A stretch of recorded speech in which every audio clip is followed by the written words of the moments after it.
Imagine being at work, a typical evening shift at a chemical plant. You're playing cards, drinking tea, and chatting with colleagues. It's December the 2nd, 1984, and everything seems normal. But in a few hours, the night will turn into an unimaginable nightmare. Rahman Khan likes his work. He's been at Union Carbide's chemical plant in Bhopal, India for 4 months now. The salary is surprisingly good, and the workload is bearable. Along with over 100 other workers, Khan is on the evening shift.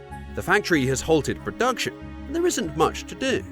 To pass the time, he sits in the canteen with a handful of colleagues drinking tea and playing cards. The night seems uneventful, just another routine shift. But little do they know, the worst industrial disaster in history is about to unfold.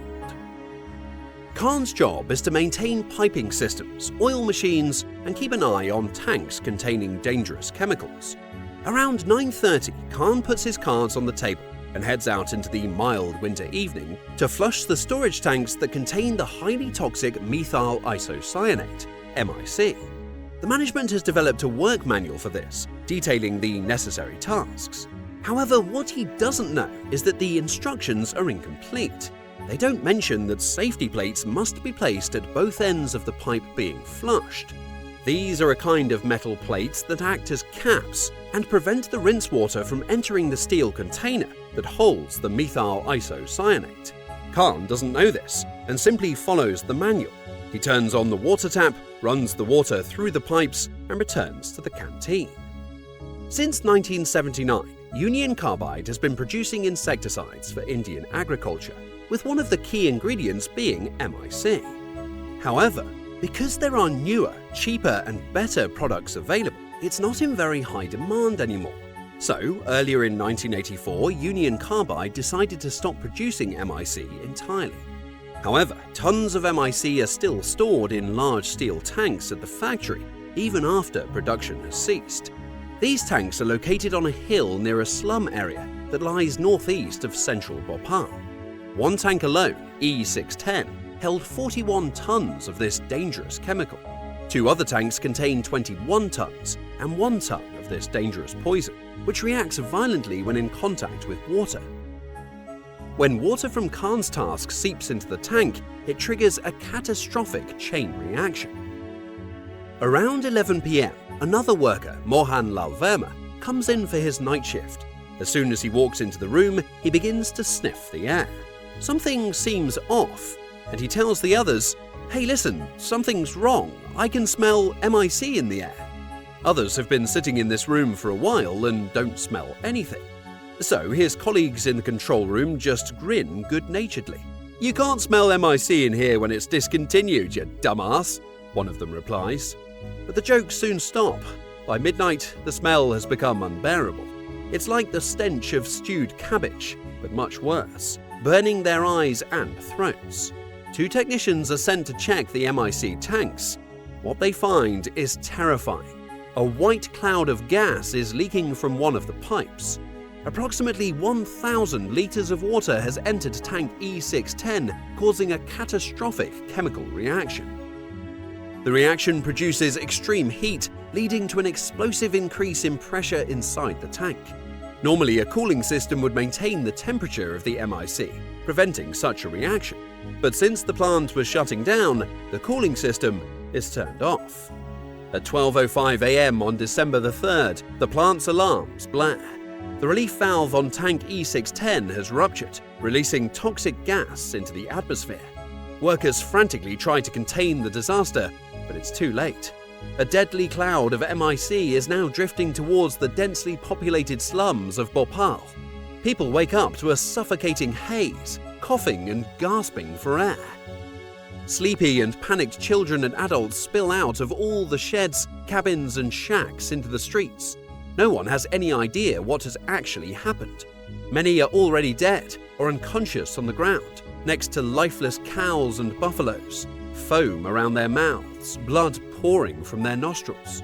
The fleeing masses trample over the dead, but many advance only a few meters before collapsing themselves, paralyzed by pain and difficulty breathing. Their eyes are grotesquely bulging, their skin covered in blisters, and urine and feces running down their legs. methyl isocyanate is a brutal toxin. Inhaling it causes severe respiratory distress, burning the nose, mouth, and throat. Skin contact leads to blistering and intense pain. Victims experience bulging eyes, blistered skin, and an unbearable burning sensation. As the toxic cloud spreads, the city descends into chaos. "There was an accident at Carbide! Run for your life!" people scream. But running is futile for many. The gas paralyzes their muscles, leaving them to die in excruciating pain. Amidst the chaos, people are desperately searching for relatives, children, and parents. In the darkness of the night, names are called. But as time passed, the shouts became less frequent. The crowd gasps desperately for air, coughing violently as if they wanted to spit out their lungs. Those who still had a little strength left crawl towards the city's hospitals, whose trauma centers soon become overwhelmed. The sheer number of victims turn these places of healing into makeshift morgues. Overnight, approximately 500,000 residents of Bhopal are exposed to the poison. According to estimates, 5,000 of them die instantly. The city's hospitals are inundated with thousands of victims, and doctors, lacking an effective antidote, can only rinse patients' skin, administer eye drops, and provide pain relief. Shortly after the leak, Union Carbide's board of directors initially claimed the gas is as harmless as tear gas, misleading doctors who struggle to treat the victims.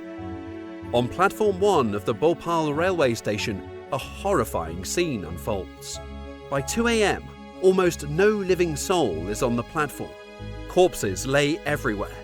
One baby is still alive, sucking on its dead mother's breast. Here and there, some are still gasping for air, trying to stand up. Deputy Station Master V.K. Sharma, realizing the danger, is determined to prevent the late Gorakhpur Express from stopping at the City of Death. As the train slides into the station, he announces over the loudspeaker that passengers must stay on the train. "There was a dangerous chemical spill here. The train will move on immediately. Don't get out!"